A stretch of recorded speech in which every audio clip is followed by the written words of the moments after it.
Hello and welcome to episode 172 of Magic Rays of Light, a podcast exploring the world of Apple TV and so much more. I'm your host, Devon Dundee. I'm joined as always by my co-host, Sigmund Judge.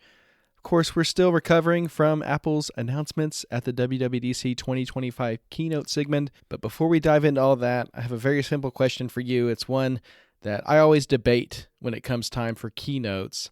How did you watch the announcements on Monday? Oh, jet lag free, Devon. Because, of course, we both watched from home in different ways, right? But in the lead up to my WWDC keynote day, because, of course, the keynote didn't start until 6 p.m.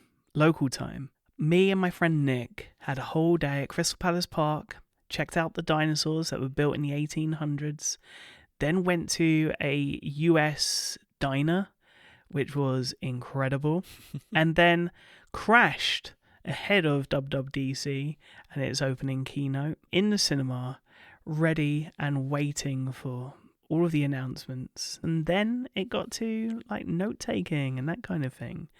Did you watch with other people, or were you very much alone? Well, when you put it that way, I was watching on my Vision Pro this year, and not with any SharePlay or anything like that. I was watching solo. I was in Bora Bora, though, at least virtually, so at least there's that. Okay. But I had my notes pulled up. I had my social media and RSS for all the tidbits that people were catching. You know, the press releases that leaked at the beginning of the event. Oh, no. And all the spoilers and all that kind of stuff. It was quite an experience, but yeah, it's always interesting to see how people have their setups for watching the keynotes, and it changes for me year to year, but this year I enjoyed it a lot, and I think having the notes pulled up really helped me get ready for coverage over on Mac Stories, which is how I spent the rest of my day, helping cover all the amazing announcements that Apple had. And of course, WWDC continues throughout the week with developer sessions and meetings with different people from Apple, and so there still might be little nuggets coming out from there. And of course, we'll both be checking out lots of sessions throughout the summer as we're covering both tvOS and visionOS. So lots and lots still happening this week.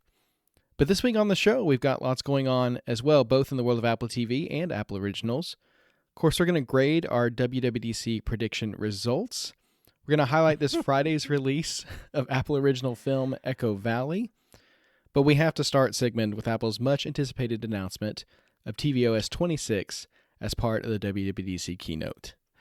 Yeah, and I think, shall we just put a spoiler out there for our predictions? They didn't go very well.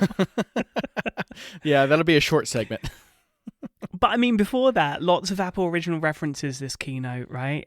Beginning with Craig Federighi kitted out in APX GP gear, driving that F1 car around a retractable track on top of the Apple Park campus, with, of course, direction from Tim Cook. That was wild. But also, later on, we saw a teaser of what's to come on Apple TV Plus this fall, including returns for Foundation, Invasion, Loot, The Morning Show, Platonic, and Slow Horses, alongside new looks at original series Chief of War, and the upcoming Apple Original films Highest to Lowest, and The Lost Bus, which we'll be talking about a little bit later, as well as first looks at Jessica Chastain-led 8-episode limited series The Savant, and 10-episode original series The Last Frontier, created by John Bokenkamp and Richard Dovidio. More on those a little bit later on, and of course in the coming weeks and months. Because it is time to talk about what was announced at WWDC in terms of Apple TV software, which, honestly, as much as I love Apple Originals, this is my bread and butter. This is really where my passion comes for Apple TV and just the overall TV experience, how far it's come in the 10 years that we've been covering tvOS, and how far it's still got to go.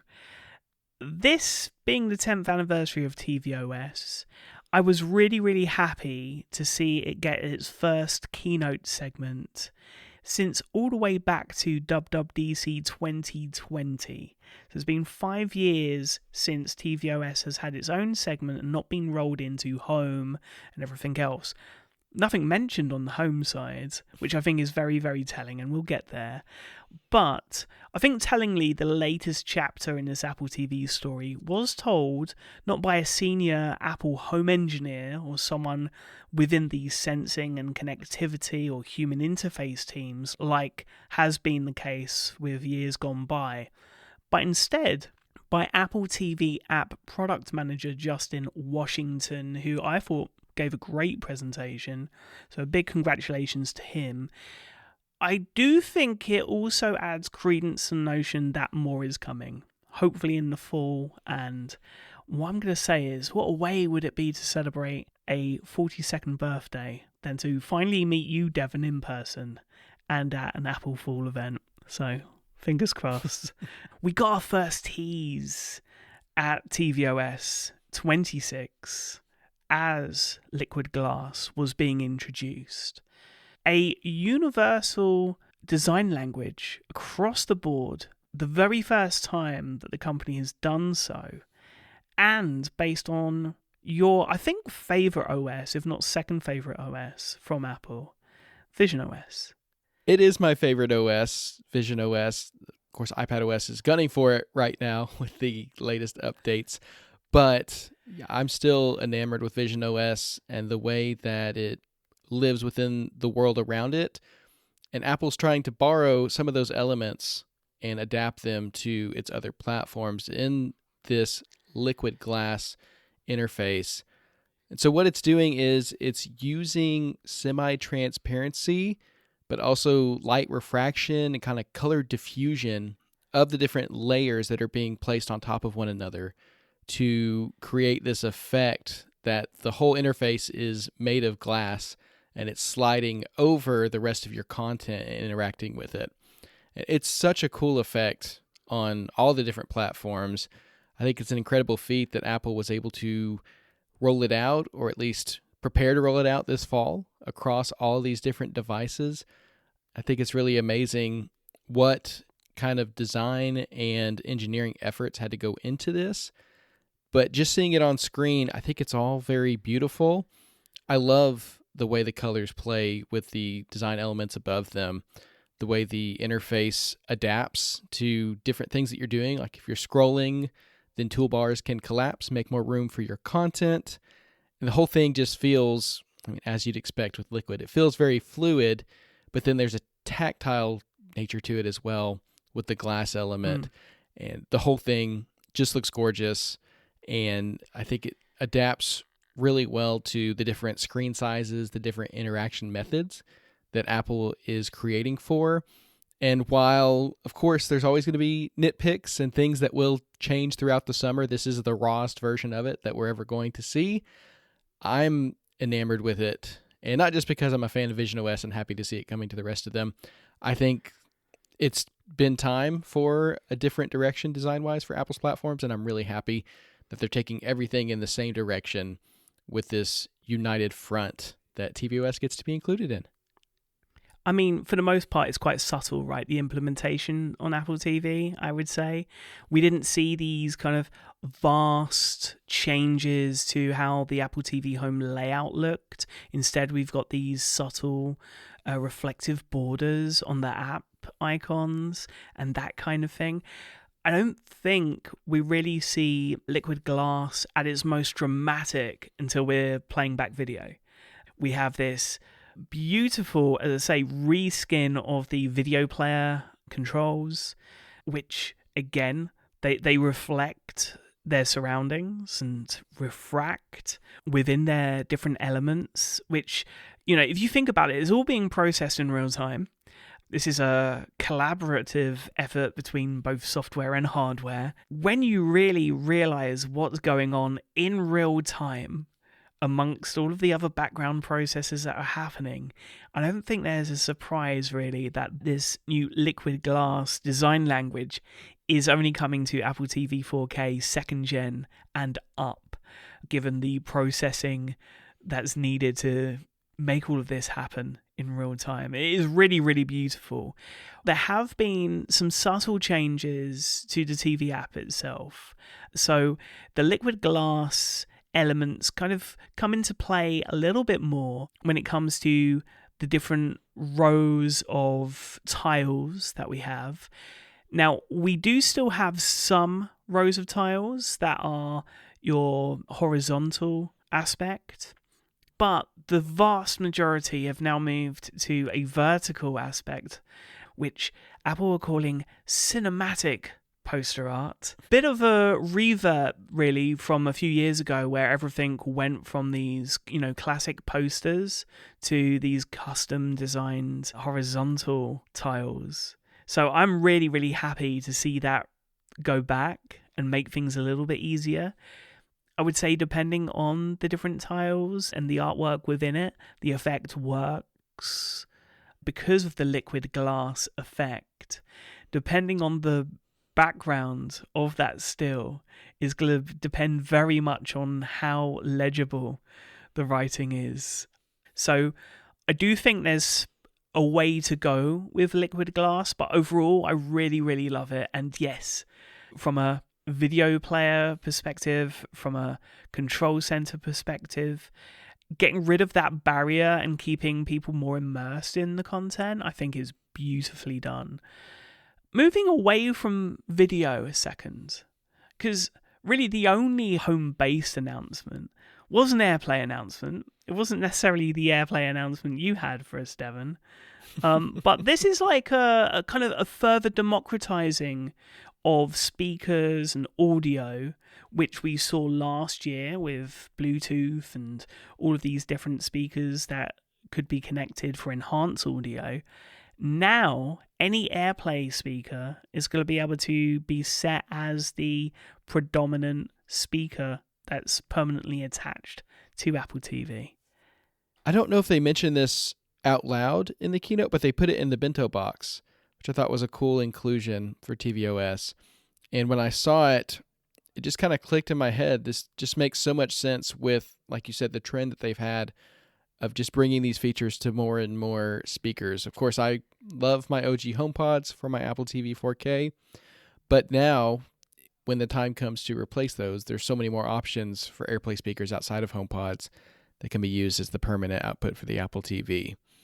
I don't know if you remember this, Sigmund, but one of the first conversations you and I ever had before I was on the podcast, when we were just friends online and I was listening to the show, was about theater mode coming to the Apple TV 4K and the HomePods and how ecstatic I was. I don't think that was a WWDC. I think that was a spring event, actually. Yeah, I've been a huge fan of this feature ever since it came out, and I can only imagine people who use Sonos speakers that are wireless or any other number of AirPlay speakers who are still having to go in and connect those manually. This is just going to be that same moment for them that it was for me way back then. So I'm excited for that and just happy to see the Apple TV continue to play so nice with so many different speakers and accessories in the ecosystem. And I think this is a great improvement. Now, it wouldn't be a tvOS update without some update to profile switching and trying to match users with their accounts. Apple's constantly trying to come up with the perfect suite solution for users and developers to make this as easy as possible, and there are a couple of changes there. First of all, you can optionally set your Apple TV to wake to the profile switcher rather than the home screen, which is a great addition. And for families where maybe some people are more invested in keeping the cues separate than others, this is a great way to just gently remind your family that, hey, when the TV comes on, select your face instead of my face, and we can keep all of our cues separate, which I think is great. And it looks very nice. Of course, Apple's put a lot of work into making the whole profile system look great with photos and emojis and things like that, and just making it a great system. Yeah, and I think the other side of this is, profile switching when it comes to, logging into your apps and having everything work seamlessly, because Apple have had a number of goes at this. Apple introduced also a new API, which was like kind of front and center in the presentation and then also in a bento box at the end, which I was really, really surprised by. But this isn't what I initially thought it was. Of course, Apple have had a couple goes at bringing in an API that ties in the profile within a streaming app to the profile logged in on Apple TV. This is something a little bit different. It's an API that allows developers to link app logins to an Apple account. So if I am setting up an Apple TV for the first time, when I log in and it gets all of my apps, it's going to, I think, automatically log me into all of my apps. So setup is going to be super, super simple. There does seem to be improvements in the documentation. There's a lot of kind of hints and pushes towards, hey, now link the two together, please. But that is what that API does.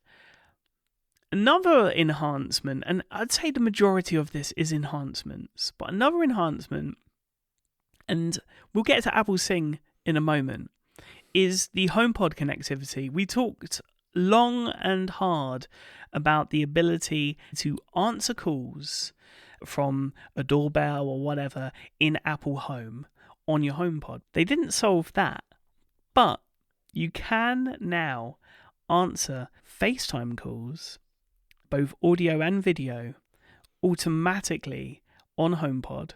Calls are going to show on screen based on the person that's logged into Apple TV.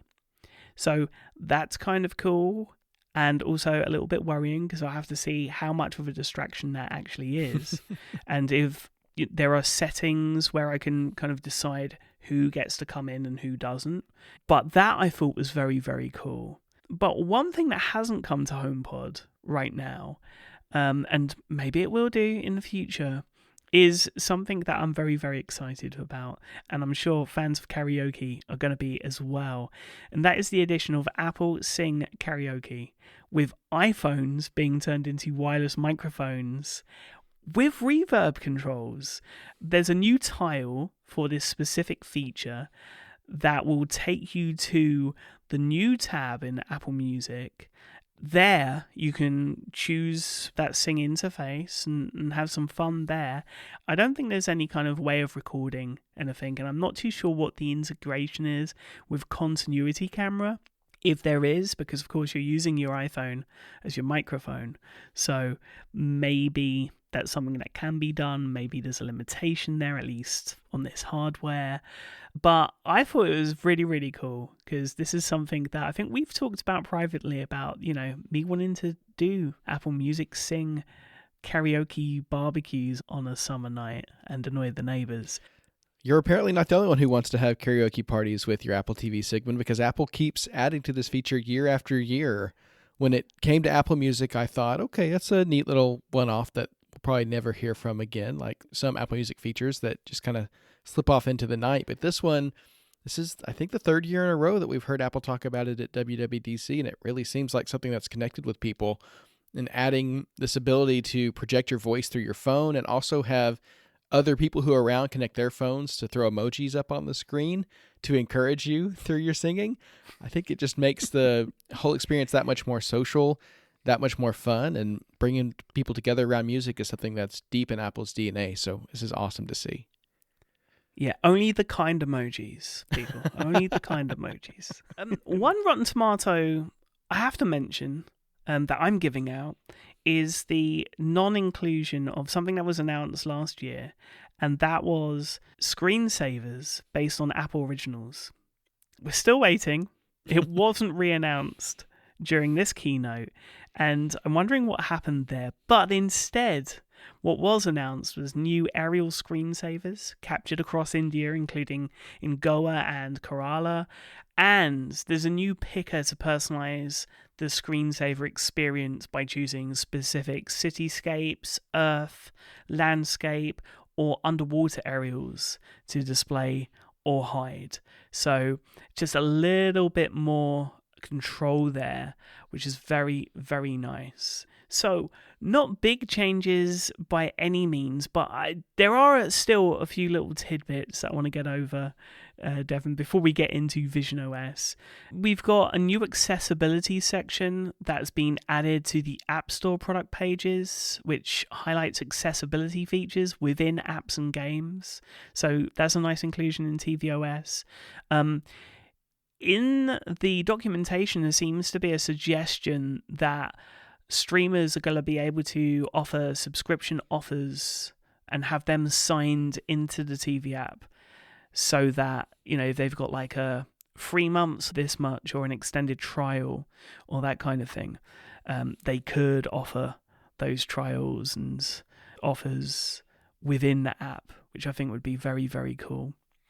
In terms of gaming, Apple TVs with A13 Bionic or later and tvOS 26 are going to be compatible with Metal 4, which obviously is going to include, I imagine, some advanced games and some advanced effects there. We have also a new audio content source pass-through API.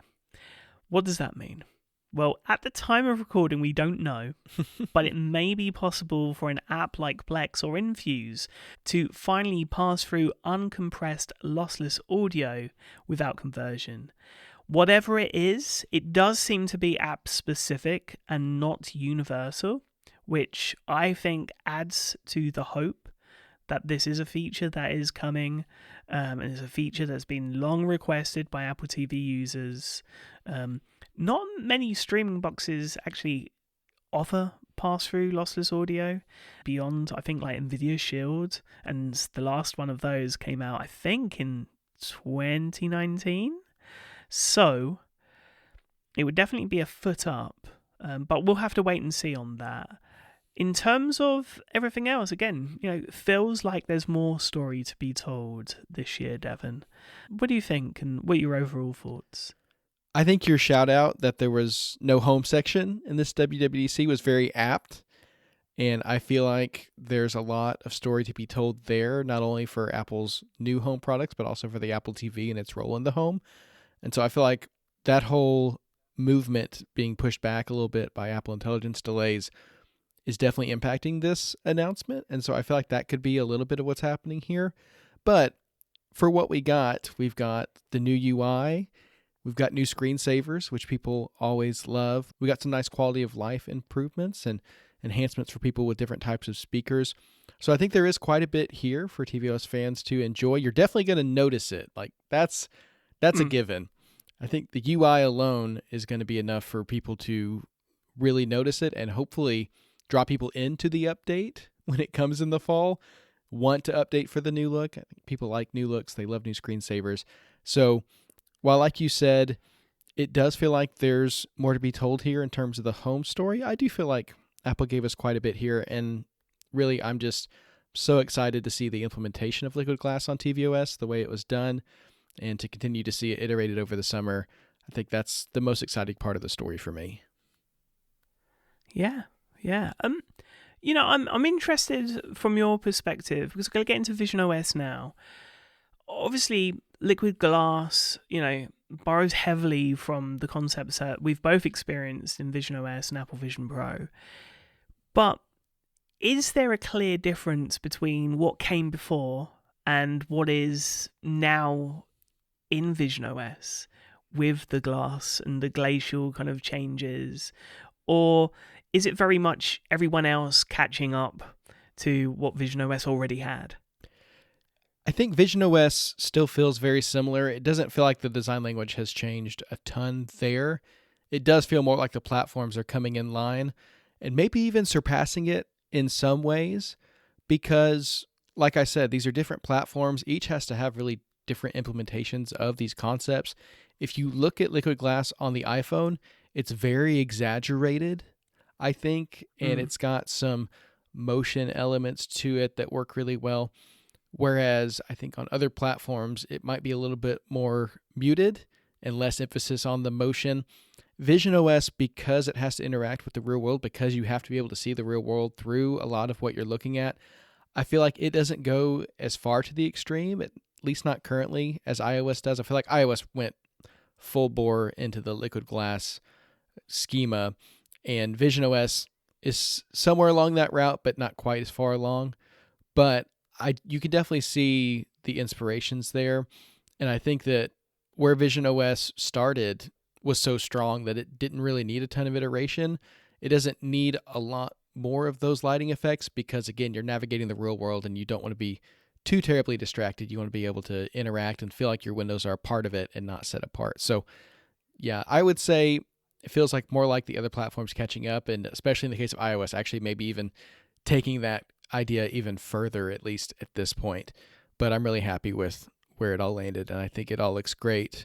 And I think the other platforms actually owe quite a bit to visionOS for bringing this schema and a lot of that, I think the physics work that went into the R1 chip and real-time processing and all of that really paid off with this redesign. All right, well, let's get into some of the new inclusions in visionOS 26, up 20 free spots from free. And we're going to start with, I think, a sad omission from my tvOS picks, because it didn't happen, but it happened here. Spatial widgets and the widgets app. So, we wanted widgets in tvOS and maybe the control center. Didn't happen. But this is pretty special. It really is. I think the reason widgets weren't included in the first couple versions of visionOS is because there just needed to be a good concept for how widgets work in the real world. And it took a little bit of time to nail that down, but where Apple has landed is very interesting because what they've done is, of course, there's no customize button on the real world. You can't just hit it and drop widgets wherever.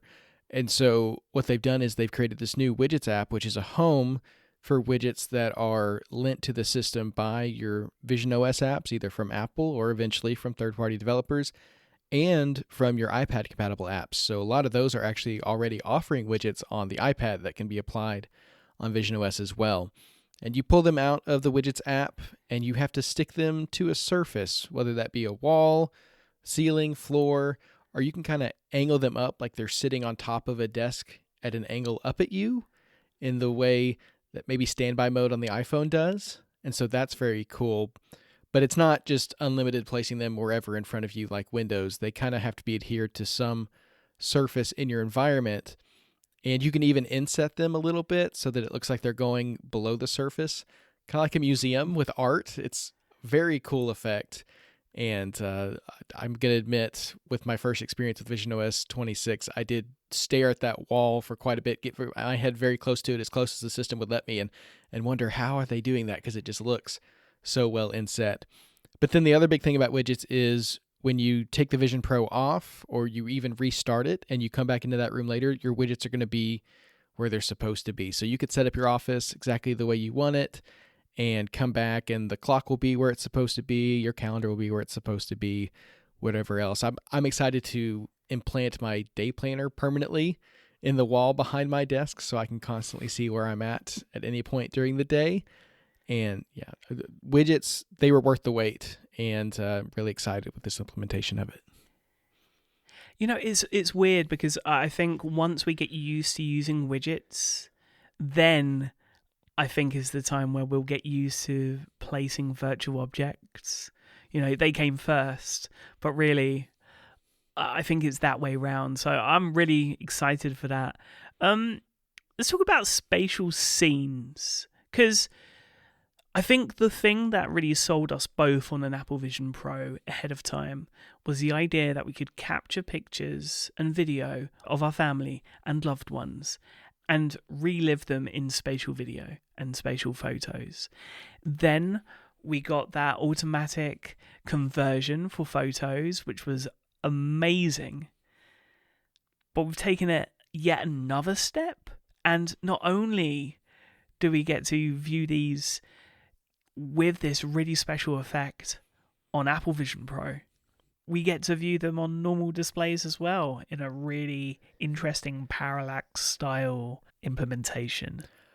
Yeah, this is an interesting kind of mixing of last year's spatializing photos on visionOS and this year's liquid glass.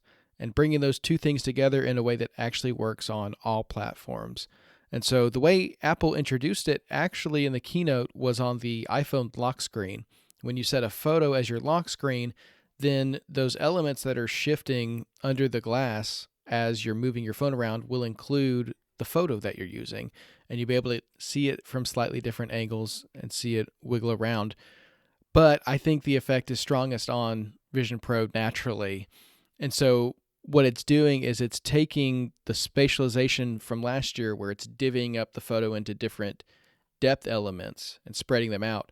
And now it's filling in the gaps so that you can not only experience the depth, but you can actually experience the photo from different perspectives.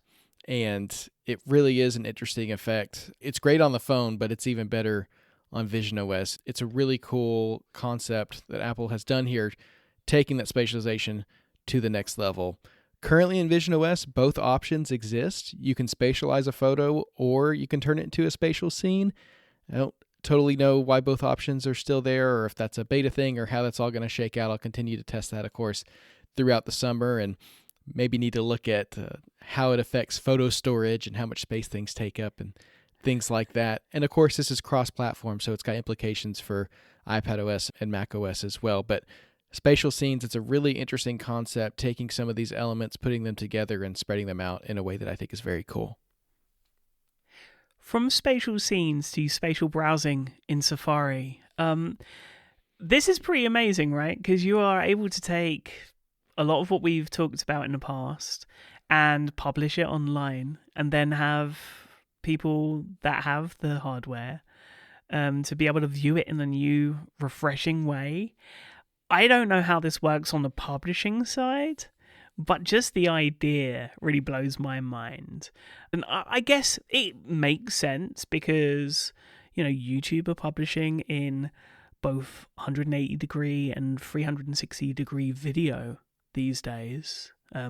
We've had difficulty playing that back in the past on Apple Vision Pro, beside a few really great third-party apps. But it looks like support for both 360 and 180 degree video is coming by way of Apple now.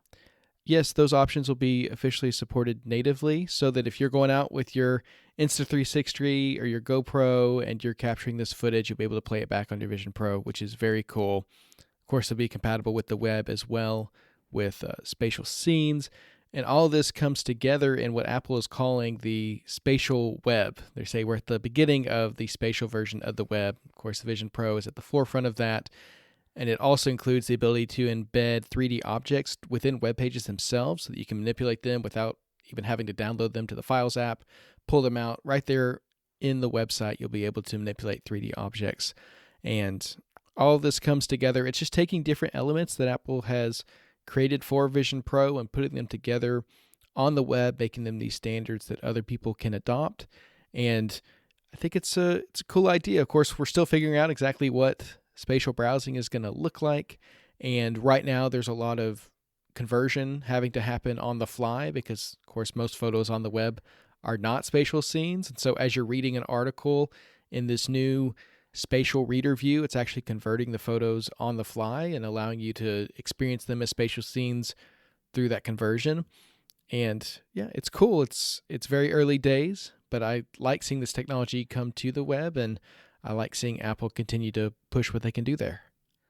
One of the weirdest things about Apple Vision Pro and the experience so far, I think, has been spatial personas. They started off really janky. They got really good, right? But now, seeing this new version that was announced, I'm blown away because the really good is kind of rubbish in comparison to this. This is mind-blowing. For someone that doesn't have experience with spatial personas, you're literally getting the Apple Vision Pro headset and you're allowing the front cameras to scan your face, and you smile, you frown, and you do all of these different things, and then it builds this picture and this map of your face, and using in real time, again, your actual reactions as you're talking to someone whilst wearing Apple Vision Pro. It's able to recreate that and then bring that into a chat, whether they're on Apple Vision Pro and, in a spatial FaceTime chat, or if they're just picking up with their phone, which to me is mind-boggling still to this day. But this is even better, and I didn't want to breeze over it because I'm so excited about the next thing we're going to talk about. But yeah, this is pretty mind-blowing. I think this is going to make shared experiences remotely so much more enjoyable. I mean, spatial personas have felt so, I think, not real, but it feels more like you're with the person when you're talking with them that way. And like you said, seeing the comparison between the golden standard as of last week with what's coming with visionOS 26, it's a generational leap in complexion. They included eyelashes, I think, is one of the details that they're really starting to get right. But I think the thing that's going to make the most difference is side profiles. You'll be able to turn your head while you're chatting with someone, and they'll see the side of your face as well, which is a whole dimension that special personas have not supported so far. So they're just continuing to incorporate more and more of your body segment until eventually it'll just be, the full body scan, and you'll just be walking around in virtual reality. All right. Let's get to the thing that I'm really excited about. I'm so excited. I know nothing about this, really, beyond what was shown in the keynote. And I pretty much talked through it because I was that excited. I was like, oh my God, they're doing it. They're doing it. In-person shared experiences. Now, the example they gave was two people wearing an Apple Vision Pro sat together on a couch watching the same movie, right? Now, you could, in essence, do that with SharePlay before. This is, though, totally different because rather than having two separate screens, you've got one screen that you're sharing. Do you know anything about this? Does it expand to other things beyond movie watching, and how many people can watch together? And oh my God, could we pick out a theater and actually have a screen? That would be insane. I like the way you think. Maybe an amphitheater, and then you wouldn't even have to have a physical screen. You could just all stare out over the lake. That would be awesome. Exactly. That's my future, Devon. That's my future. I love it. So this does include more than just watching films and TV shows, although I think that is a great addition because it fights back against the isolating nature of Vision Pro that Apple has tried so hard to eliminate. And so now, even if you're both wearing a Vision Pro and watching the same thing, you can literally be watching the same screen together. And there's something about that shared experience of looking at the same thing at the same time that even when people talk about reading with kids, just looking at the same thing at the same time is actually really good for you in terms of building a relationship with someone.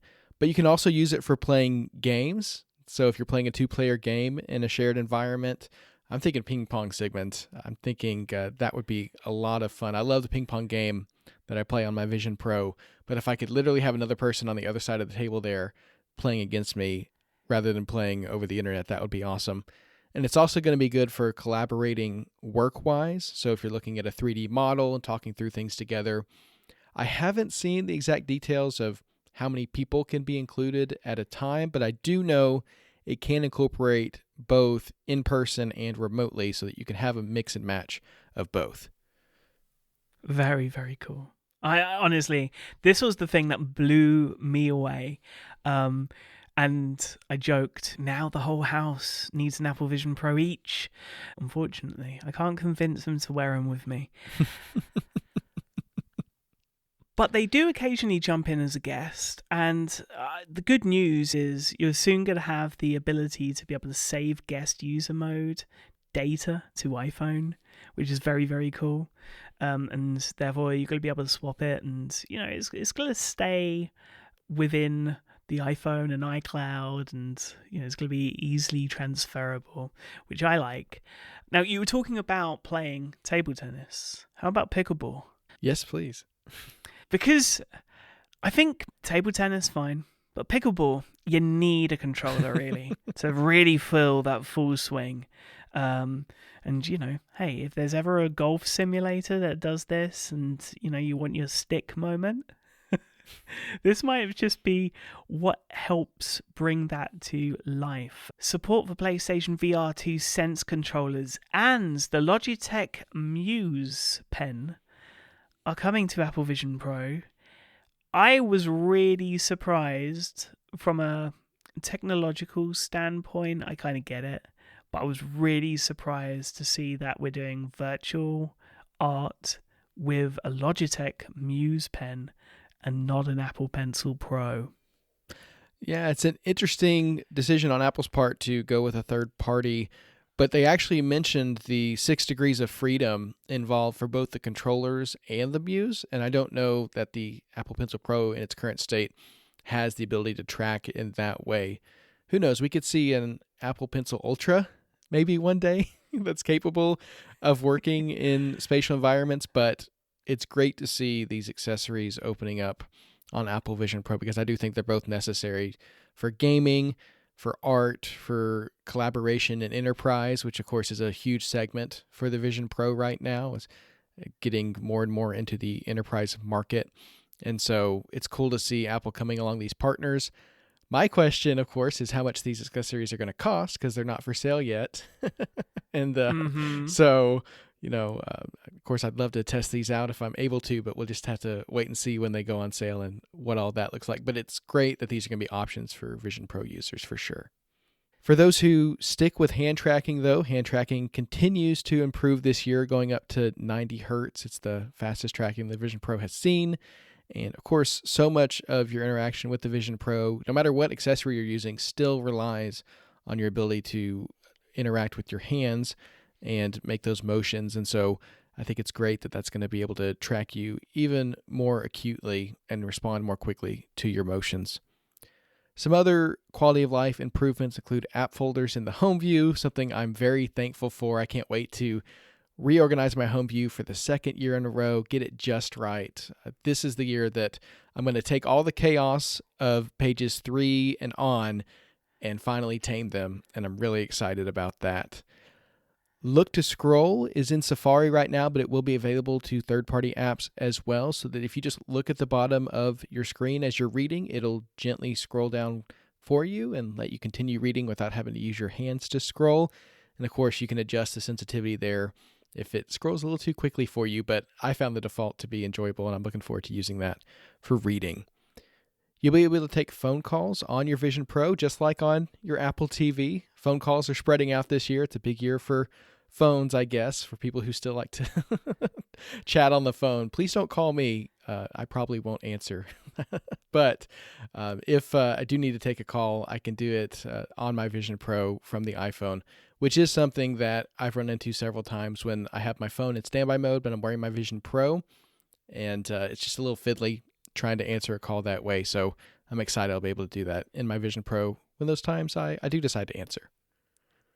You know how we've had like those YouTube videos and those articles where it's like, I tried to use my iPad as a phone for a month. This is how it went. Apple Vision Pro. Get on it. Oh, man. Yeah, that would be really interesting. I've thought about trying to use my iPad mini as a phone, but yeah, the Vision Pro could work too. But if you decide to stick with your phone and you want to unlock it, you'll now be able to do so with a glance while wearing your Vision Pro. It'll be able to piggyback off your biometrics on your Vision Pro to unlock your phone.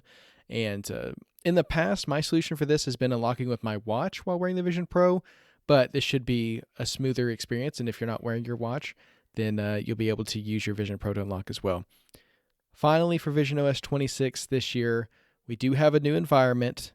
It's Jupiter, but you are going to be on a moon again, Sigmund. You're just going to be on a moon of a different planet. So you're sitting on one of the moons of Jupiter, watching Jupiter, and this comes with a new element of a time scale, so you can speed up time and watch the storms sweep across the planet at the speed that you want to, which sounds very, very cool. Is this our first interactive environment? The first one from Apple, for sure. We did have that one for Paramount Plus a while back where you could mess around with SpongeBob while you're watching your Nickelodeon, but this is the first one from Apple, and I'm interested to see if they incorporate this into other ones as well.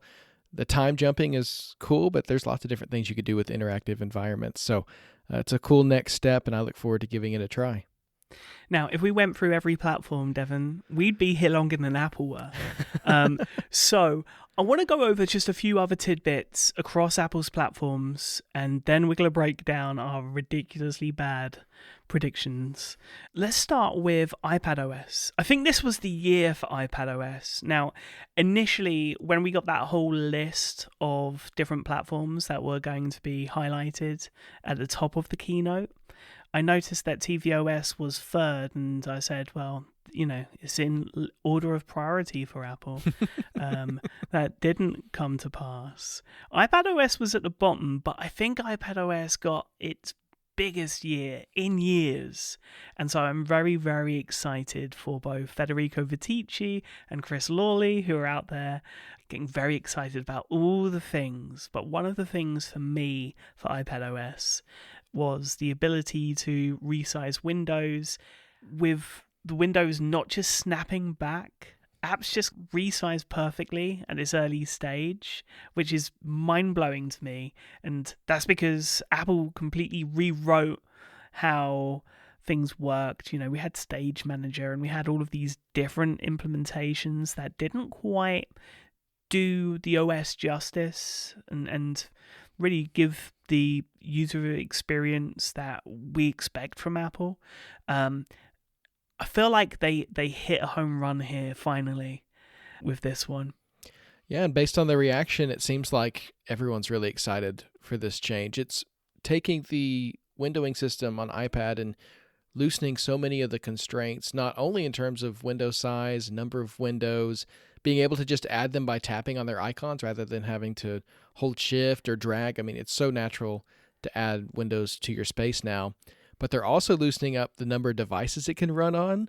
I can run multiple windows on my iPad mini, not even the newest iPad mini, but the previous generation. I've got multiple floating windows, and it's incredible the work that they've put into this to make it a true multi-windowing system that's going to work for so many more people. And I'm really, really excited about it. And goodbye, Stage Manager, is what I have to say.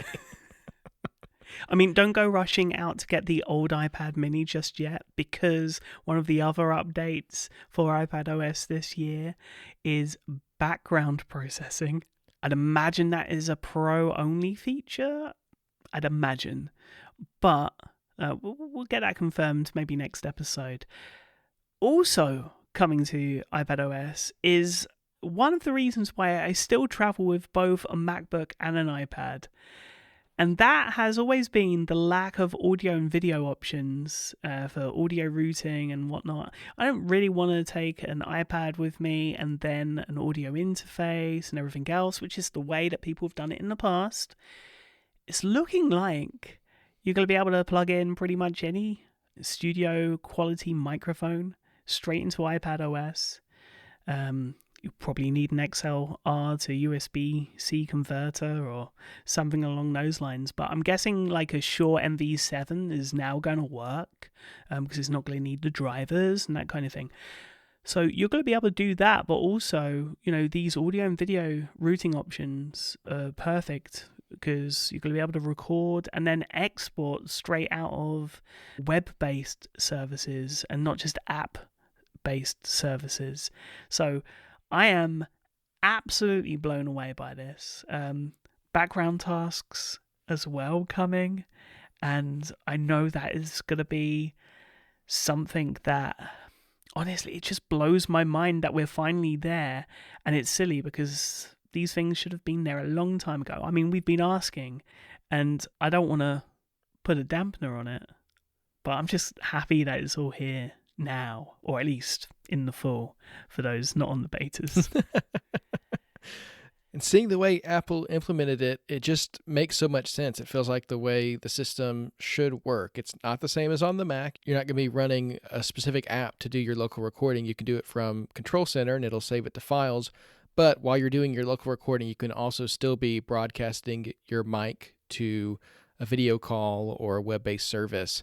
And it's just one of those things that people have wanted to do with the iPad for so long. We've had so many workarounds. I mean, I've recorded podcasts with an iPad for as long as we've been doing this show, but it's just one of those things that is going to open up so many workflows for people, and especially traveling. I think it's going to be incredible to only have to take your iPad with you, which is just awesome to see. Lastly, iPad gets a menu bar and a more precise cursor. Very, very happy about that. But let's talk about Apple Intelligence for a moment, because of course it was the big subject of last year. It's what we led with in our preview ahead of WWDC this year. And we both had, I think, similar thoughts in the direction that we wanted Apple to take. It looks like they decided to go down that road. And overall, this keynote and WWDC so far just feels a lot more Apple-y than it did last year. I completely agree with you, and I don't think that could be more clear than in the Apple Intelligence, which didn't get its own section in the keynote other than a little note at the beginning, but it was spread throughout the different platform introductions, which I think makes a lot of sense. It's the focus on the features and not on the technology itself, which I think has always been Apple's way of doing things. I love to see Apple Intelligence opening up to developers so that they can implement it in their apps. I think this is going to be a great way for different AI-powered features to be implemented in apps in a way that respects users' privacy and also doesn't cost developers a bunch of money. They don't have to worry about API costs and things like that because it's all local. I think that's great. I was really surprised, though, to see Apple Intelligence actions coming to the Shortcuts app, because that's opening it up to all Shortcuts users, which is a way bigger audience. You can literally, in Shortcuts, send any prompt you want to either Apple's on-device model or the private cloud compute model and get a response back, which Apple doesn't have a chatbot, but this is pretty close to that if you want to build one yourself. And I think that's really cool, not only that you can use it in that way, but you can also incorporate it into your other automations as well. And I would just say, as someone that's just signed up to OpenAI's ChatGPT Premium, I really appreciate all of the extra integrations for Apple Intelligence. So being able to use different models from wherever, really, really helpful. And I think it just puts less of an onus on Apple to create something and do something that right now we don't really have any evidence that they're confident in at this moment in time. But things can change. So that's all of our tidbits, pretty much. I do want to mention CarPlay. Not only did we see widgets for it, but we also saw it in an F1 car. APX GP team, baby. That was a cool little joke, and I think because that was so early in the keynote, they didn't show, but Liquid Glass, of course, does come to CarPlay and CarPlay Ultra as well, and I'm really happy that widgets are coming to it. I waxed poetic for quite some time about CarPlay a few weeks ago, and I mentioned how I wished widgets would come down from CarPlay Ultra to CarPlay, and that's exactly what we saw. I've already got my widgets in my car, Sigmund, and it makes for a really cool look on your dashboard when you can have whatever information you want up there. All right, well, that was a good way of rounding out WWDC this year. Of course, there's going to be more and more coverage from us as more developer betas and, of course, public betas become available, and then, of course, the general release of software updates to all Apple's platforms coming in the fall. And, well, I don't want to prolong it, Devon, because we had a predictions game last week. We both did awfully. There was no TV app style sidebar added to at least one other system app. There wasn't any inclination of tvOS moving away from the home screen that we've known since 2015. tvOS and iOS, for that matter, didn't move to rounded icons. And I would just say, I think that's because I think the round icons on visionOS are specific just in terms of creating decent target areas for our eyes. If they had corners, I think the OS would find it more difficult to differentiate between each app icon. And that's why I think they're there and they're not necessarily here yet. Maybe it comes in a year or so. Control Center didn't receive parity with iOS on tvOS. There was no solution for automatically selecting user profiles based on our iOS devices and their proximity. There was no live TV EPG introduced. Neither was there an expansion of AirPlay to iCloud. There was no Apple TV fully fledged home app, and there was no video player exclusive features expanded to third parties as far as I'm aware, Devon. There was also no Apple Intelligence features added to tvOS 26, and of course, no new hardware. That was a very, very out there pick. But one thing that did make it was my pick of a new Game Center being announced with Game Center achievements, chat, and more front and center. Now, I didn't realize that what I was picking was a Mac OS pick and an iOS pick and an iPad OS pick, because honestly, I picked it for tvOS. But I said nothing about tvOS in that pick, and you had a visionOS pick, so here we go. 1 point to me after all of that. But yeah, pretty awful all round. Well, I'll still give you congratulations because you did win 1-0. I would say we didn't do awful. We swung for the fences. We chose positivity, and we maybe did some wish casting, but, we had fun with it. And, it's always fun to go a little bit off the cuff with your predictions, Sigmund. So I don't regret anything other than the fact that you got more points than me by 1, but here we are. And after all, it was gaming that saved you. So as we move out of our WWDC recap and into our news for the week, how about we start with some gaming news? Because 4 new games are coming to Apple Arcade on July 3rd. This is going to be our batch for next month. They include Angry Birds Bounce, which blends Angry Birds classic slingshot gameplay with arcade-style brick breaker mechanics. That sounds like an awesome combo I can't wait to experience exclusively on Apple Arcade. We've got Kingdom Rush 5 Alliance TD, the latest in the acclaimed tower defense series, Suika Game Plus, a fruit merging puzzle game, Crayon Scribble Scrubbing Pets Plus, which transforms Crayola's favorite kids' pet toys into digital companions, and a slew of upcoming updates to existing titles, including a Bluey Takeover in Fruit Ninja Classic Plus from June 19th to August 13th, 50 new golf minigames in What the Clash on June 26th, and more. So Apple Arcade still going strong. Of course, it's going to be featured in the new Games app on iOS, iPadOS, macOS, and maybe someday tvOS. But regardless, you'll be able to play these new games on Apple Arcade on July 3rd. Well, we did it. We got all the way to Apple Original News. Because there was a lot, right? Of course, we'll be linking to the teaser of so many Apple Originals coming soon in the show notes. But it's now time to step away from WWDC and gaming and into trailer talk. This week, 2 trailers, beginning with the official full trailer for The Wild Ones, in which we're invited to join cameraman Vianette, expedition leader Aldo, and camera trap expert Deck on 6 expeditions as part of one mission to find and film some of the most endangered animals on our planet and help scientists save them from extinction. I thought watching this trailer, it was an interesting take on this style of documentary filmmaking. I think we've seen the wildlife and the behind the scenes documentary filmmaking before from a technical aspect. I think of Earth at Night and the focus on how they captured the wildlife at night for the first time using these incredible cameras. This, though, explores, I think, more the group's unique talents as well as their bond between each other, the places they visit, the wildlife, and of course the local doctor and scientific communities that they end up collaborating with. But yeah, lots of character here, something for everyone. Lots of character and lots of animals that many of us haven't had a chance to see before. I know there's one particular episode where they go whaling. I'm excited to see that one.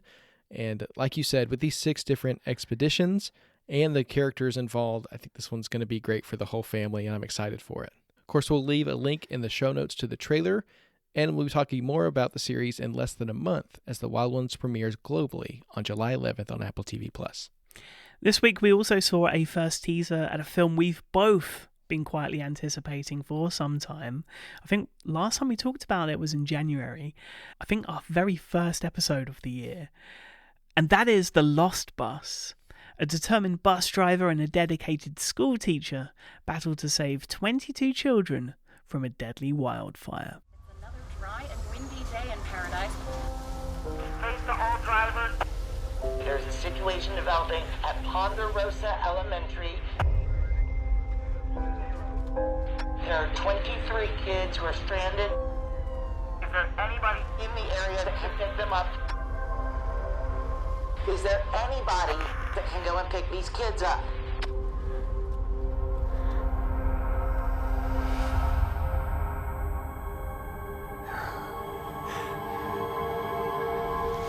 This stars Matthew McConaughey and America Ferrera. It's written by Paul Greengrass and Brad Inglesby.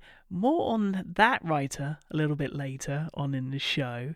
It's based on the book Paradise, One Town's Struggle to Survive on American Wildfire by Lizzie Johnson, with the film produced by Ben Inglesby, Gregory Goodman, Jason Blum, for Blumhouse Productions, which is normally related or known at least for the horror output that it does. So I think this is a first for Blumhouse Productions as far as I'm aware, alongside horror icon Jamie Lee Curtis for Comet Pictures. Now, the interesting tidbit on this is that Jamie Lee Curtis read the book after listening to Lizzie Johnson on NPR and then brought the project to Blumhouse, where she has a first look deal. So that kind of shows you how we got to this point and to this project. A project that I think is incredibly well fitting for Apple, and I think quite timely considering the recent LA fires.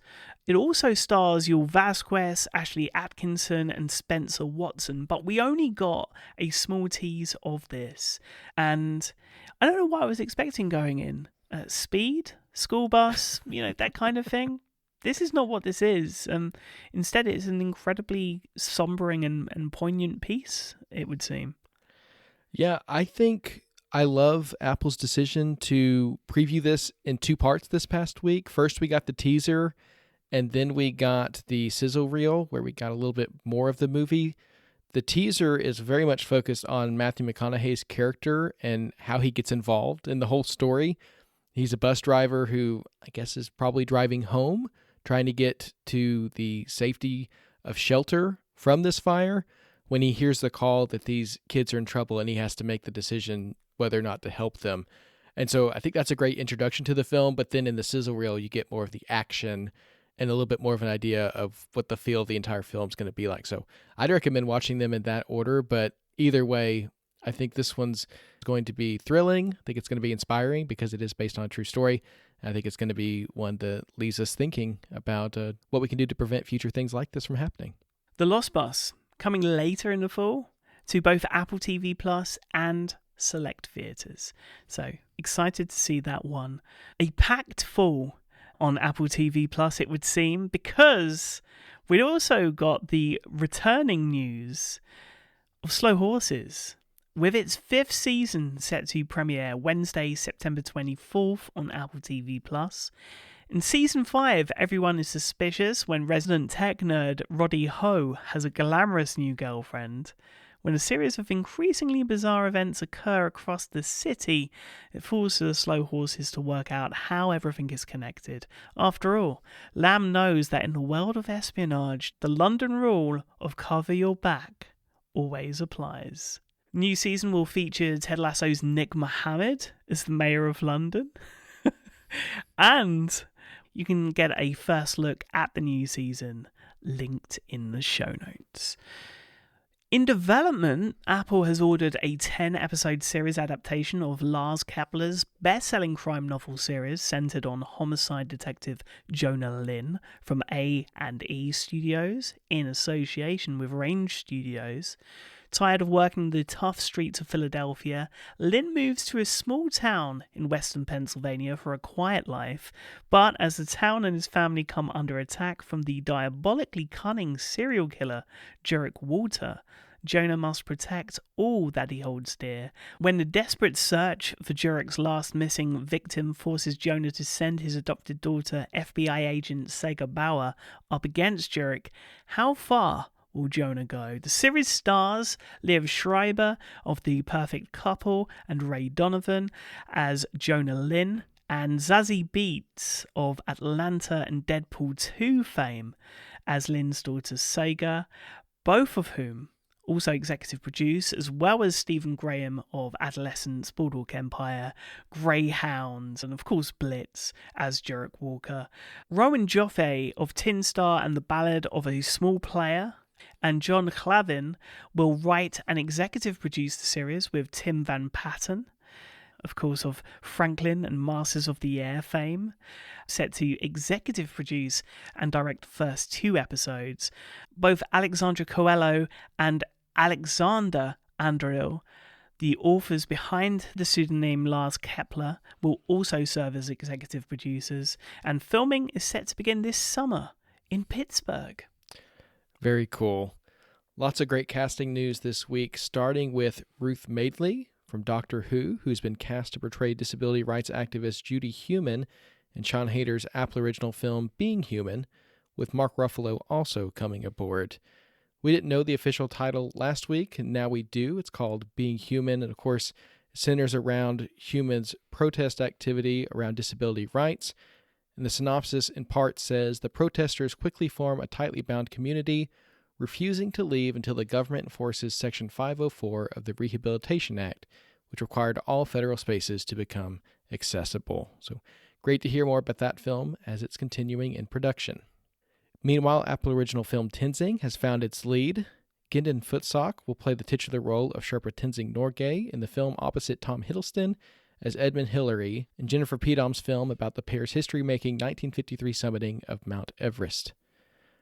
Murphy Brown herself, Candice Bergen, will appear in Season 3 of Shrinking alongside series regulars Harrison Ford and guest star Michael J. Fox, as revealed by the show's creator Bill Lawrence at the ATX Festival. Just a little tidbit he threw in as he was talking on a panel there. Leslie Odom Jr. of Hamilton and Central Park has come aboard the cast of Apple original thriller series Imperfect Women in a recurring role, joining a stat cast led by Elizabeth Moss, Kerry Washington, and Kate Mara. The series is currently in production.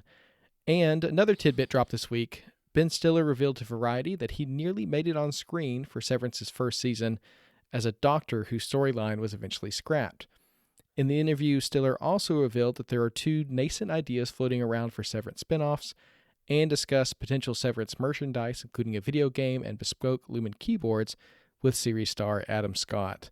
It's a great interview, lots of little tidbits about Severance there, and I guess we'll never find out exactly what Ben Stiller's doctor looked like, but it seems like he was glad he didn't end up on screen anyway. From one very, very popular Apple original series to another, Your Friends and Neighbours has surpassed Presumed Innocent to become the most watched new drama series on Apple TV Plus per Nielsen data. The news, of course, came alongside the announcement that Apple had extended its first look deal with the show's creator, Jonathan Tropper, which began in 2019 when he was an executive producer on C and then continued with his work on Apple original series Your Friends and Neighbours and Lucky, as well as Apple original films The Corsair Code and Matchbox, which I believe has now wrapped filming. Apple's head of programming, Matt Chernis, said, "Ever since the groundbreaking C, it has been a thrill to collaborate with Jonathan, and we couldn't be happier to continue this partnership with so many fantastic projects coming soon to Apple TV+. And if that wasn't enough good news for Your Friends and Neighbours, Your Friends and Neighbours came in at number 3 on Luminate's US streaming original series charts the week of its finale, marking the show's best week yet, with 523.2 million minutes viewed. Meanwhile, Fountain of Youth nabbed the number 1 spot on Luminate's US streaming original films chart the week of its release, with 765.5 minutes watched. So, great news both from the Apple TV original series side and Apple original films, which I really feel like is having a renaissance this year. Yeah, Apple original films are on fire this year. We'll talk more about that in just a bit. But first we got For Your Consideration news, because Apple original series The Studio took away the Gotham Television Award for Breakthrough Comedy Series. No surprise there. Much congratulations. And the African American Film Critics Association TV honors. 3 Apple originals took away prizes, including number 1 on the call sheet for Best Documentary, The Big Cigar for Best Limited Series, and Dope Thief included in the top 10 series of the year. Those winners will be honored August 23rd at the historic Hollywood Roosevelt Hotel. Congratulations to those winners as well. It's now time for our Apple TV releases for the week, starting today with the finale of Karem and a new episode of Stick. I'm watching this week to week and I'm very, very excited to see what happens next. On Friday, we see the premiere of our highlight, Echo Valley, which we'll be talking about in just a few moments, alongside kids and family premiere Not a Box, so one for Noah and the many children like him around the world, as well as new episodes of Murderbot and Long Way Home, and of course Friday Night Baseball with Los Angeles Angels at Baltimore Orioles at 7 p.m. Eastern and San Diego Padres at Arizona Diamondbacks at 9:30 p.m. Eastern. And of course on Thursday, Friday and Saturday this week, MOS games on MOS Season Pass in anticipation of a regular season pause for the upcoming FIFA Club World Cup. And finally on Monday, the finale for Apple Original Podcast Big Time. But that's not all. Of course, as always, we have extras to dig into too. A whole handful of extras this week from a variety of Apple Originals. Starting with Stick, the cast speaks about their love for golf. Long Way Home, Ewan McGregor and Charlie Borman share about their friendship and origin story. Fountain of Youth, Natalie Portman and John Krasinski speak French. Who wouldn't want to watch that? In Apple Maps, there's a new collection called Around the World with Fountain of Youth where you can follow along with the various places where you'll visit in the film. For The Buccaneers, we've got an Outsiders intro to Season 1 with Leighton Meester. And for Murderbot, we've got the Rise and Fall of Sanctuary Moon opening title sequence, and Alexander Skarsgård plays Human or Sec Unit. But even with all the WWDC news and everything happening in production and in development, and all the releases, Sigmund, we'd be remiss if we didn't stop to take a moment to highlight this Friday's debut of Apple Original film Echo Valley. Kate is a mother struggling to make peace with her troubled daughter Claire, a situation that's become even more perilous when Claire shows up on Kate's doorstep hysterical and covered in someone else's blood. As Kate pieces together the shocking truth of what happened, she learns just how far a mother will go to try to save her child.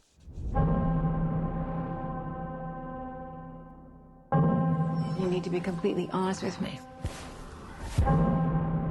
What happened? I was with my boyfriend when we started arguing. Is he okay? But it was an accident. No. It was he. I hit him with a rock. Did anyone see you? No. Okay, go upstairs. And don't leave your bedroom till I come back.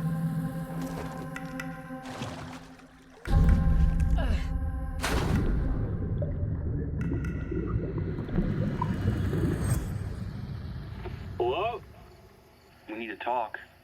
About what? I know what you did. I make one call, and all roads lead back to you. How are you holding up?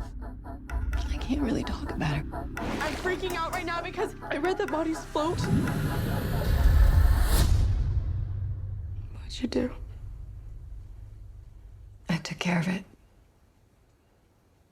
All of it. This film was directed by Michael Pierce, written by Brad Inglesby, produced by Ridley Scott and Michael Pruss of Scott Free Films, Kevin J. Walsh through the Walsh Company and Brad Inglesby, and stars Julianne Moore, Sydney Sweeney, and Domhnall Gleeson. Sigmund, tell us a little bit about Echo Valley. Well, firstly, I want to say that pretty much everything in terms of synopsis is given away by the short synopsis, that one line before the clip that we played of the trailer. This is a brilliant, brilliant film written once again by Brad Inglesby, a brilliant writer behind Out of the Furnace, Mayor of Easttown, American Woman, and many more, including the upcoming The Lost Bus from Apple Original Films. This follows Kate, a mother and a new widow who is going through the grieving process pretty much on her own following personal tragedy. She spends her days boarding and training horses at Echo Valley Farm amongst 22 secluded picturesque acres in southeastern Pennsylvania.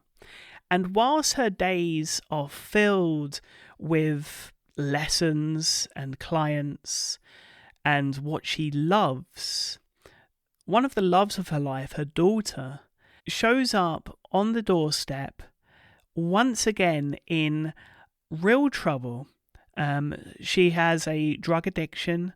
She is very much someone on the brink, really, of tragedy herself. And yet Kate, played by Julianne Moore, who is absolutely outstanding in this, does everything a mother would in trying to take that pain and that situation away from her daughter, played by the brilliant Sydney Sweeney, who I think I first discovered in Euphoria on HBO. Despite every hope and wish and honestly every dollar to take away the ills of addiction for even a weekend, the problem keeps coming back. This is very much a story of two people who love each other very much, but addiction takes over. And the performances in this are just absolutely striking. I will say, in a lot of ways, this story hit home on many, many different levels. There's exploration here into, of course, addiction and into the mother and daughter bond that is almost unbreakable, but it's also very much about manipulation and desperation, and we haven't even got to Domhnall Gleeson. Yeah, it's a very powerful film, and I think a lot of that comes down to the performances. Domhnall Gleeson, who we don't get much of in the trailer, but spend more time with in the film, who plays Jackie, another one of the main characters in the film. It's a very focused movie, very limited in even the setting and the places that we go and the characters as well. We spend a lot of time with these few people in this situation where we really just get down in the dirt with them and see what this life is like for them. But Domhnall Gleeson, we just saw in Fountain of Youth. Then he shows up here a couple weeks later as Jackie. I almost didn't recognize him with that long blonde hair. Of course, a very different role for him. He's playing a small-time drug lord who thinks of himself as the big fish in the small pond. And it's interesting, he's simultaneously so intimidating to these women, but also so pathetic at the same time that he's zeroing in on this poor, unsuspecting family. And just a despicable person, but one who really contributes to just the heaviness of this film as you're spending this few days with this family on the farm. I'll say Julianne Moore as Kate. I see her as more the grounding presence in this film that's otherwise very chaotic. There's a lot happening. It gets loud at moments and then quiet, and there's just a lot going on. But in the midst of it, I think she's really the anchor that we and, of course, Claire also hold on to. She toes this line that I think is very difficult between empathy and understanding and pity and judgment. We feel for her, but we also see the fact that she's characterized by her strength. And even though she's not a perfect person, she makes her mistakes. She's been through a lot. She's someone who, through all of it, we get to see her strength shine through the very fact of putting her feet on the floor every morning, right? And sometimes that's the biggest act of strength that anyone can show. And we get to see that in a very real way with Kate.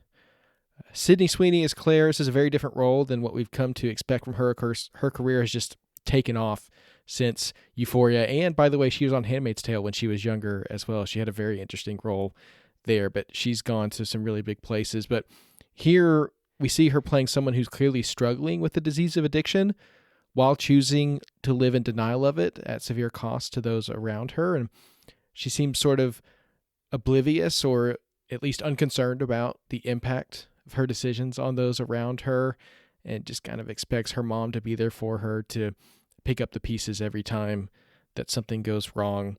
Of the two, I say she's the more complex and unpredictable half of the main pairing. But at the same time, as much as she is the source of so much of the chaos and the whirlwind of this film, she also seems, as a character, grounded in the reality of what it seems like, at least from what I've been told, to live with the disease of addiction and the ups and the downs and the constant turns and the things that they put their families through, at least in some situations. I think while the chaos of the film can seem a little fantastical, maybe in some cases, that portrayal of the struggle and the relationship between the two of them seems very real. So those are the three main characters, but there's also a fourth character I wanted to highlight, a performance that I found really powerful, even though it is very much meted out in small doses in a way that I found so effective, and that's Fiona Shaw as Jessie. It's a smaller role, but it's a very interesting one. She's a friend of Kate's who's extremely supportive and gives us glimpses into that network of support that Kate so desperately needs, and honestly Claire so desperately needs, but that they've shunned, right? And seeing her try to support Kate and re-enter that situation in a way that's positive and impactful. And I think that network of support that's represented by Jessie is one that we'd all be so lucky to rely on. And that's one of my takeaways from the film, is the importance of having people in your life. And I think that role is a really important one in that sense. But it's not an easy watch by any means. It's one that you're going to walk away, I think, having felt something deeply. And I think that's a good thing. I think we need films like that. We need opportunities to be in the muck with people who are going through things that a lot of us don't understand. I don't have personal experience with drug addiction or being in close proximity with someone who is going through that and the ups and downs of that and the way it impacts the people around them. That's not something that I know firsthand. I try to be open to those stories and listen to people who share them with me, but I think seeing it portrayed in this way can be a huge learning experience for people like me who want to empathize, who want to help, who want to know how to be that network of support, but don't necessarily have the experience with it. And so for me, the takeaway from it, most of all, was just empathizing for these people, understanding that you can never fully understand what another person is going through, especially in a situation like that. And while this film may seem like an exaggerated version of that family experience, if you ask someone who's been through it, at least on an emotional level, it probably isn't as much of a stretch as it may seem. While the literal events taking place might be outside the realm of reality for a lot of people, I think that the emotional anguish that we see on screen is very, very real. And that's what stuck with me the most. And I know that's not something that draws huge box office numbers to people to come out to watch something, but I believe this is one that's well worth watching, and one that certainly has expanded my horizons, and I hope other people will give it an opportunity to do the same. I like that we are very much not talking about really any of the acts of this film, because if we do, I feel like we're giving away too much, and I really appreciated how fresh I was going into this, and I think the kind of visceral effect that this had on me watching it, to the point where I had to pause halfway through watching the screener just to kind of recompose myself and go back in. Thankfully, by the time we get to the final act, there is a bit of resolvement there that, at least for a few moments, gives us a little bit of reprieve and a bit of a win for Kate. But this is a film that, it reminds me very much that Apple, as much as we talk about the Apple original films like F1 that's coming and Highest to Lowest, and big kind of blockbusters like Fountain of Youth and The Gorge, and comedies as well as the documentaries that have come like Deaf President Now, especially this year. We haven't really had much of an independent film this year, and this is a real kind of like indie drama with, I'd say, 3 performances that are absolutely stellar, and come awards time, they may be in for some contention here, given the names that are attached. But it kind of reminded me of, I think the closest thing probably was Causeway for me, just in terms of tone. That film had a really interesting soundtrack, which was very experimental. This film, however, has just a beautiful soundtrack composed by Jed Cozell, who you'll know from his work on Alien Covenant and The Babadook, and it really does add the same kind of foreboding atmosphere to the cinematography and the acting, and it's just really, really well done.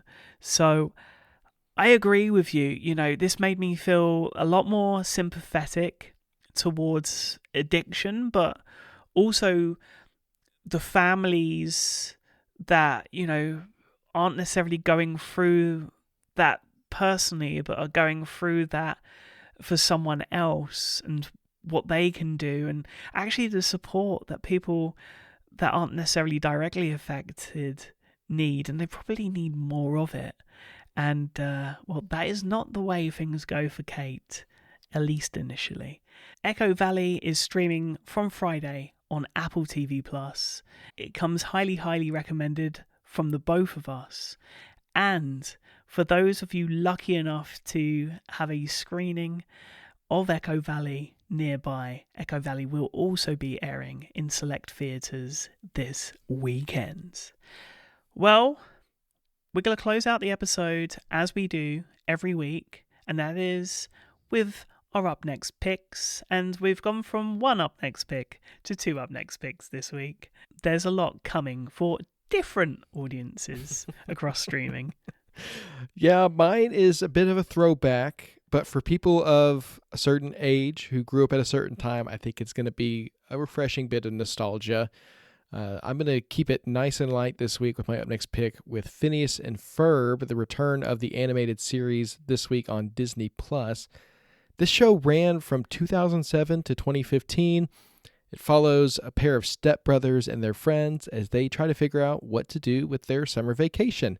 They get very creative. They go on some awesome adventures. They eventually cross over with the Marvel Universe at some point. I don't even remember exactly how that happened, but it's a great series with awesome music, original music, but also a theme song by Bowling for Soup that just gets stuck in your head when you hear it.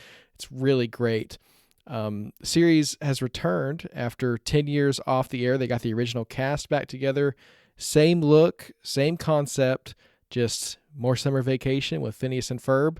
And as someone who loved the show when I was in high school and junior high, watching it with my siblings, and of course fell away from it as I got older, I'm really excited that this is back. And I think it's a great family watch, and one that for people who like the original show, it's just great to have more of your childhood goodness coming back. So my pick's Phineas and Ferb on Disney+. Who doesn't love a bit of animated nostalgia, right? More and more animated nostalgia coming in the coming weeks.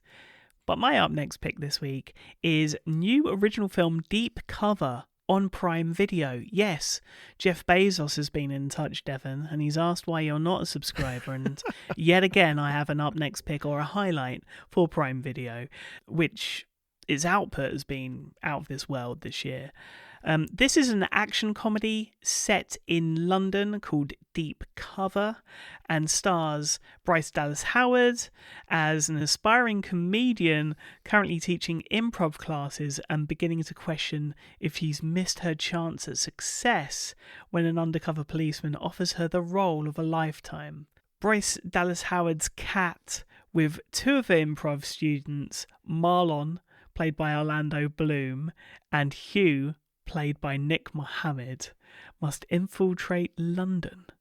And, well, I don't know much more to it than that, other than it saw its South by Southwest London premiere just last week, and it's been one that's been on my list for a while, given the talent involved. So, of course, Nick Mohammed of Ted Lasso and soon-to-be Slow Horses, Bryce Dallas Howard, of course, director of Dads and star of Argylle on Apple TV+.